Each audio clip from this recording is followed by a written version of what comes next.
What behavior do we want right now? Let's just say we're the administration, you're the president, I'm one of your strategists, and we're sitting here strategizing on how to fix this economy right now. Whose help do we need the most? President, I just fell asleep. Whose help do we need right now? Whose help do we need? If you're the president, we're the strategist, the economy's like this right now, whose help do we need? Whose help do we need? Whose help do you need? Well, clearly, first and foremost, the Fed, right? You need Jerome Powell. No, he can't do shit. I mean, he's just going to interest rate. That's fake, right? Actual economy. Whose help do we need to actually improve the economy? Business owners. Okay, so hiring. Okay, perfect. Employment. So right now, business owners are firing.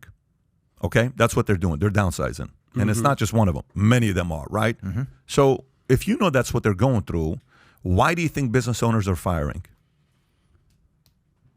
They're anticipating a recession of some capacity, right? And they're feeling what's going on with their businesses, right? Okay, so for example, I'm talking to this guy that's a mortgage guy, loan officer. Out of 100 loan officers out there, okay, when they did loans, did most loan officers, what percentage of the loans they did that they made money on was a refi? What percentage of the loans that they did the last 2, 3, 4, 5 years was a new purchase?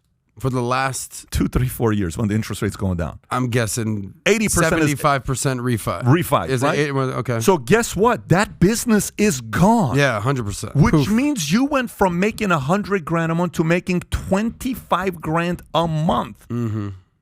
75. You understand what I just did right there? Okay, sounds good. So but stay with me here. So if you want business owners, if you need business owners, what can you do for the business owners to not fire these employees? What can you do with them for the next 2 years?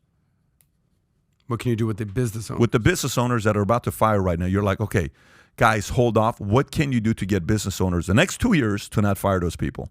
Tax incentives of some capacity? Tax incentives for the next 2 years. Mm-hmm. Tax incentives for the next 2 years. Remember, like, the structure's a plus minus. If in the next such and such time frame you hire 5 more people, we're going to give you the 5 more people you hire at a 50% of the whatever salary you give them. We'll give you that as a tax incentive. So if I'm going to hire 5 people and each of them going to be $50,000, that's what? $250. If you said 50% incentive of taxes for the next 2 years, $125. Now I'm hiring those 5 people because we're sharing that together. So the business owner now sees you as trying to work with them, and the business owner now has an incentive to not fire those people. But the way you're doing it right now, the business owner is cornered to say, "What do you want me to do?" Yeah. I have to make the tough choice. So that's well within the business owner's rights. And by the way, of course. So who wins there? Think about who wins there. Nobody. In that situation, if we keep those 5 people and we don't fire them, who wins? Well, the employees. Who else wins? The business, hopefully. Who else wins? The tax pool. Who else wins? Everybody. The president wins. Yeah, right. The states win because even you now don't have the havoc of everyday people turning on seeing this data. So that kind of a decision-making process gets people to say, listen, we're giving the business owners more tax incentives. Do we want to do that? Yeah, but these guys are keeping these people as a job. That's a good point. And if these people are getting jobs, we don't have crime going up because if people don't make money, they steal, and they're doing more dumb things of taking out guns and desperation and theft. You know what? If we do this, this could actually bring crime down, and maybe we see fewer of these horror stories we hear. Yeah, let's kind of work with the small business owners because we need them. Okay, that's how you, like when they did the PPP loan, that was just handing out money. I don't agree with the PPP loan. That was a mess. That was a mess. No, this is about, hey, you're willing to do this? I'm willing to give you this. When you just said PPP, that's exactly what I was thinking about what happened over the past few years where they're just incentivizing people to keep that. Stay home. You have to remember one thing about these tax incentives. Remember, the tax incentives is the federal government, say us, we the people, helping the individual states on an individual basis. You know why? The first dollar of welfare is at the state level.